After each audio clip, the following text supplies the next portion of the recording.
चलिए बढ़ेंगे आगे। कोरोना के बढ़ते हमले के बीच देश भर में अफवाहों का वायरस भी तेज गति से चारों ओर फैल रहा है।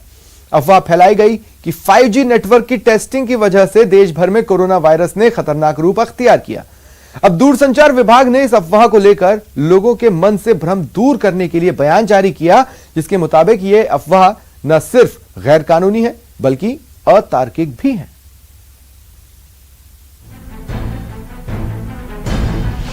फाइव जी टेस्टिंग का वायरस कनेक्शन नहीं।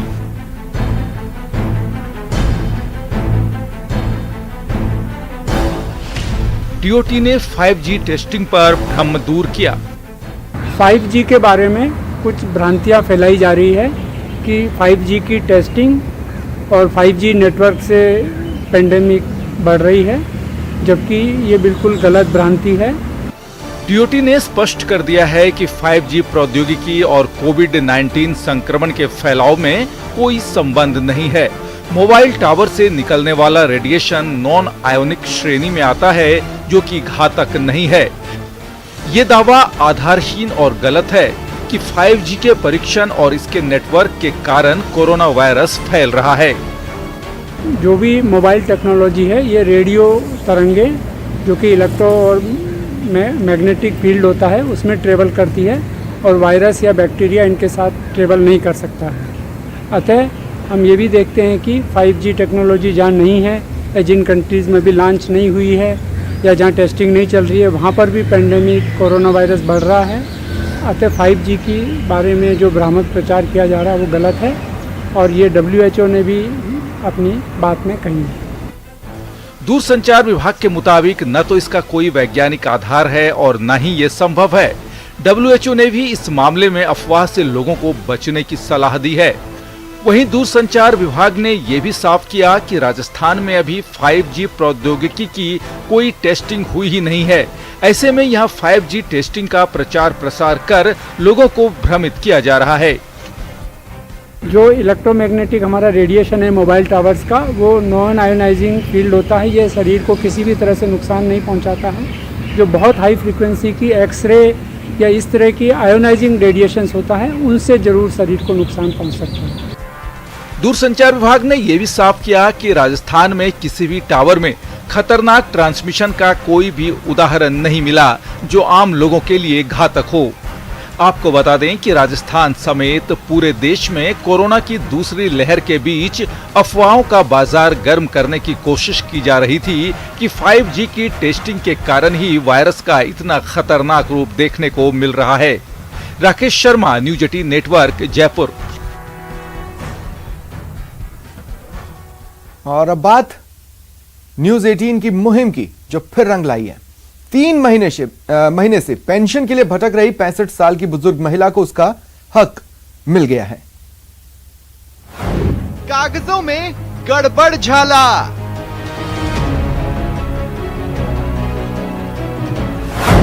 दूसरी शादी का दिया हवाला।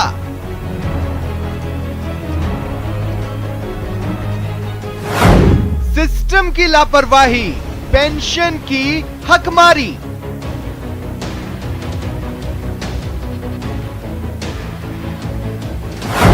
रंग लाई न्यूज 18 की मुहिम, बुजुर्ग महिला को मिला इंसाफ।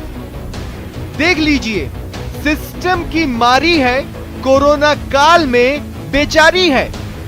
2 बच्चे हैं लेकिन कोरोना काल में अपना पल्ला झाड़ चुके हैं। रही सही कसर सिस्टम ने दिखाई। ई मित्र ने कागजों में ऐसा गड़बड़ झाला किया कि कल तक वृद्धा पेंशन की हकदार को पेंशन से भी हाथ धोना पड़ा। दरअसल ये लाचार बेबस महिला सिरोही के झटिया कॉलोनी की रहने वाली है। वृद्धावस्था पेंशन के लिए 65 साल की बुजुर्ग महिला दफ्तरों के चक्कर काटती रही, लेकिन सत्यापन के दौरान ई मित्र संचालक ने कागजों में बुजुर्ग महिला की दूसरी शादी करवा दी, जिसके बाद बुजुर्ग महिला को पेंशन मिलना बंद हो गई। पेंशन फिर से शुरू करने के लिए बुजुर्ग महिला दर दर की ठोकरें खाने को मजबूर हो गई, जिसके बाद न्यूज 18 की टीम ने बुजुर्ग महिला को इंसाफ दिलाने की ठानी। न्यूज 18 की मुहिम रंग लाई और बुजुर्ग महिला को इंसाफ मिल गया है। उपखंड अधिकारी हसमुख कुमार ने फिर से बुजुर्ग महिला को पेंशन का हक दिला दिया है। जो दस्तावेज थे उनसे चेक करवाए तो उसमें जो वार्षिक सत्यापन होता है उसमें ईमेल का जो रिमार्क होता है उसमें रीमैरिज का मेंशन कर रखा था, इसलिए उसकी पेंशन है वो 2-3 महीने से रुक गई थी। वापस पेंशन जो कैंसिलेशन ऑर्डर था उसको रिव्यू करके हमने बहाल किया उनकी पेंशन और वापस रेगुलर। और एक बार फिर न्यूज 18 ने अपना सामाजिक सरोकार निभाया है और एक मजबूर की आवाज को बुलंद कर अंजाम तक पहुंचाया है। सिरोही से न्यूज 18 के लिए प्रतीक कुमार की रिपोर्ट।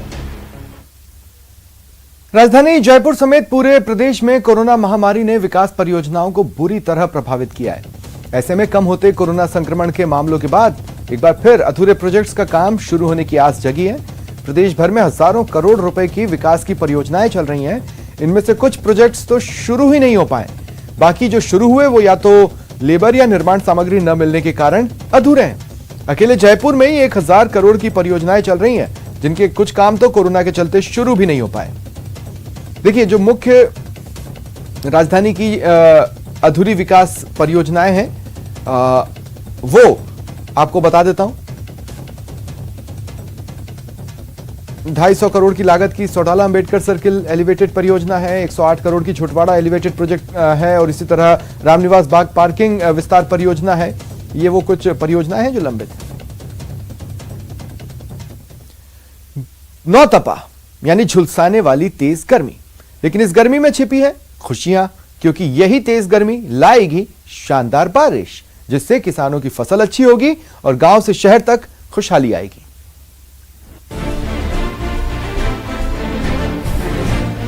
मरुधरा में आज से नौतपा शुरू। 3 जून तक झुलसाएगी तेज गर्मी। ये 9 दिन जब सूर्य रोहिणी नक्षत्र में आता है उससे 9 दिन तक का समय नवतपा कहलाता है। इन 9 दिन यदि पृथ्वी तपती है तो संवत अच्छा होता है। सूर्य जब रोहिणी नक्षत्र पर आता है तब से 9 दिन नौतपा कहलाता है, यानी 9 दिनों की झुलसने वाली गर्मी। लेकिन ये तेज गर्मी खुशियां लाने वाली होती है, क्योंकि जितनी तेज गर्मी मॉनसून में उतनी ही बारिश। इस बार भी ग्रहों की गणना मॉनसून में कुछ रुकावट के साथ अच्छी बारिश के आसार बता रही है। इस बार मेघेश एक मंगल है और एक चंद्रमा है, जिससे कहीं कहीं बहुत अच्छी बारिश तो कहीं कहीं पर अन्य अनावृष्टि के भी संकेत मिलते हैं, कहीं पर अतिवृष्टि के संकेत मिलते हैं, कहीं पर कई जगह ऐसी भी बारिश आ सकती है जो वर्षों में नहीं आई और कई तरह की संभावनाएं बना देता है प्राकृतिक आपदाओं की। वैसे संवत ठीक होने की संभावनाएं बनती है। माना जाता है कि अगर नौतपा के बीच में बारिश आती है, अंधड़ और तूफान आता है, ओले गिरते हैं, तो अच्छा संवत नहीं माना जाता है। ये 9 दिन 15-15 दिन के पक्ष माने जाते हैं। पहले 2 दिनों में बारिश यानी आषाढ़ के महीने में अच्छी बारिश नहीं होगी। तीसरे चौथे दिन यदि बारिश आए तो सावन के महीने में अच्छी बारिश नहीं होने के संकेत माने जाते हैं। 5वें छठे दिन यदि अच्छी गर्मी पड़े तो भाद्रपद के महीने में अच्छी बरसात होती है। 7वें 8वें दिन गर्मी पड़ने पर आश्विन के महीने में अच्छी बारिश होती है। 9वें दिन भी यदि अच्छी गर्मी पड़े तो कार्तिक के कृष्ण पक्ष में भी अच्छी बारिश की संभावना होती है।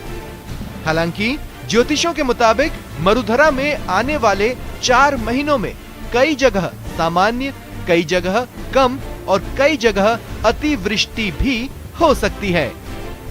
सचिन कुमार, न्यूज 18 राजस्थान। फिलहाल इतना ही, नमस्कार।